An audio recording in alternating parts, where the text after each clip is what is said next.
Hello everyone. నేటి బాలలే రేపటి పౌరులు అని అందరూ అంటుంటారు. కానీ ఇప్పుడున్న యువతరాన్ని చూస్తుంటే, బాలల్ని చూస్తుంటే వాళ్ళ భవిష్యత్తు ఎలా ఉంటుందో అని ఒక భయం వేస్తుంది.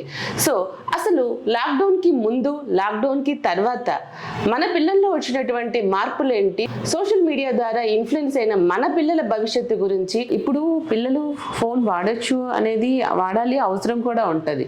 కాకపోతే ఏంటంటే పిల్లలు ఫోన్ వాడేటప్పుడు మన పిల్లలు ఫోన్లో ఏం చూస్తున్నారు, రకరకాల యాప్స్ కూడా వచ్చారు. టెక్నాలజీలో కూడా చాలా ఏంటంటే పిల్లలు ఏం చూస్తున్నారు, వాట్సాప్ ఎంత చూస్తున్నారు, కొన్ని రకాల యాప్స్ వచ్చాయి. ఫ్యామిలీ లింక్ అనే ఒక యాప్ ఉంది. యాప్ ద్వారా ఏంటంటే మన పిల్లల ఫోన్ని పేరెంట్ కంట్రోల్లో పెట్టుకోవచ్చు.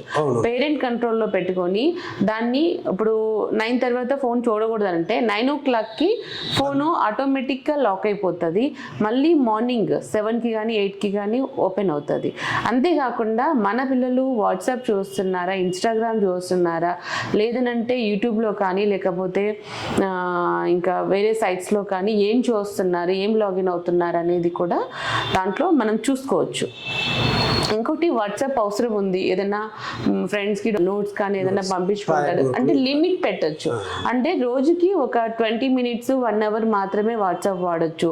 సరే యూట్యూబ్తో అవసరం ఉంటుంది, యూట్యూబ్లో ఏదైనా ఫన్నీ వీడియోస్ లేదంటే సినిమాల్లో ఏదో చూస్తారనుకుంటే దానికి కూడా ఒక లిమిట్. అంటే మన పిల్లల ఫోన్ని కంప్లీట్గా పేరెంట్ కంట్రోల్లో పెట్టుకునేటువంటి రకరకాల యాప్స్ వచ్చాయి.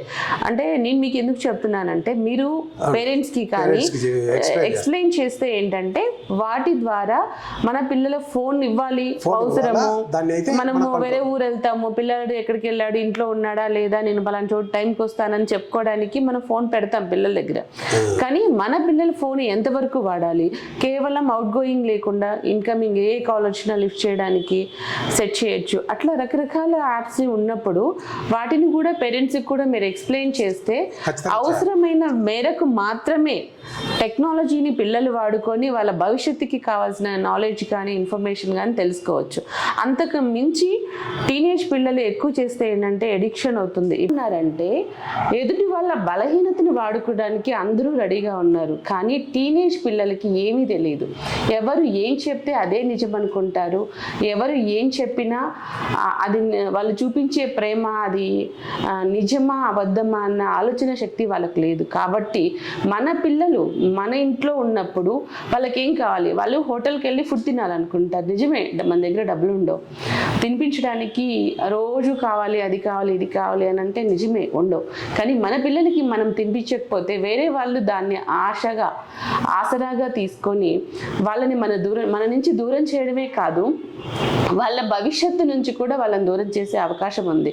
కాబట్టి పేరెంట్స్ ఏం చేయాలంటే పిల్లల అవసరాలు ఏం కావాలి, మన వల్ల కుదరకపోతే ఎందుకు కుదరలేదు, దేనివల్ల లేదు అని వాళ్ళకి అర్థమయ్యేలాగా చెప్పాలి. మన పిల్లలే కదా, మనం చెప్తే వింటారు. ఎలా చెప్పాలి అనేది మనమే ఆలోచించుకొని వాళ్ళ మనసుకు దగ్గరయ్యేలాగా, వాళ్ళకి అర్థమయ్యేలాగా చెప్పుకొని మన పిల్లల భవిష్యత్తుకి మన ఇంట్లో ఉన్నటువంటి ఒక మట్టి ముద్ద, అది దాన్ని మనం ఎలా రూపం ఇస్తే అలాగే అవుతుంది. ఒక మట్టి పాత్ర చేస్తే పాత్ర అవుతుంది, ఒక ఫ్లవర్ వాజ్ చేస్తే ఫ్లవర్ వాజ్ అవుతుంది.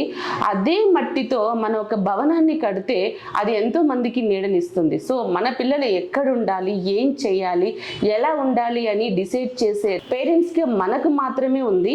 కాబట్టి పేరెంట్స్ ఈ విషయాన్ని మాత్రం ఖచ్చితంగా ఆలోచించండి. మన పిల్లలు ఏం చేస్తున్నారు, ఎవరితో మాట్లాడుతున్నారు, ఎలాంటి వాళ్ళతో స్నేహం చేస్తున్నారు, ఎక్కడికి వెళ్తున్నారు, ఎక్కడికి వెళ్ళినా కూడా ఖచ్చితంగా ఫోన్ ఇచ్చి పంపించండి మన పిల్లల్ని. ఎందుకంటే మొబైల్ ద్వారా మన పిల్లలు ఎక్కడున్నారు, ఎక్కడికి వెళ్తున్నారో కూడా మనం ట్రాక్ చేసుకోవచ్చు. ఖచ్చితంగా ట్రాక్ చేసుకోవాల్సిన అవసరం ఉంది. ఉన్న టెక్నాలజీని వాళ్ళు చెడిపోవడానికి ఎంత అవకాశం ఉందో వాళ్ళని కాపాడుకోవడానికి మనకి అంతకు 1000 రెట్లు అవకాశం ఉంది. కాబట్టి ప్రతి అవకాశాన్ని సద్వినియోగం చేసుకోవాలి. మనం డబ్బు సంపాదించినా మన పిల్లల కోసమే, ఆస్తులు సంపాదించినా మన పిల్లల కోసమే, పేరు సంపాదించినా మన పిల్లల కోసమే. కానీ ఇవన్నీ సంపాదిస్తూ మన పిల్లల్ని ఏం చేసినా ఏం కాదులే అని గాలికి వదిలేసామనుకోండి, ఇవన్నీ ఉన్నా కూడా వాటిని అనుభవించడానికి మన పిల్లలు ఉండరు.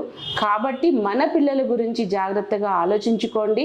మన పిల్లల భవిష్యత్తుని ఎలా తీర్చిదిద్దుకోవాలో అనేది టీచర్స్కి ఎంత బాధ్యత ఉందో దానికి 1000 రెట్లు. ఎందుకనంటే 10th క్లాస్ అయిపోయాడు, క్లాస్ టు క్లాస్ వాళ్ళకి టీచర్స్ మారిపోతారు. 10th క్లాస్లో ఉన్న టీచర్స్ ఇంటర్లో ఉండరు, ఇంటర్లో ఉన్న టీచర్స్ హైయర్ ఎడ్యుకేషన్స్లో ఉండరు. కానీ parents the first teacher to the child.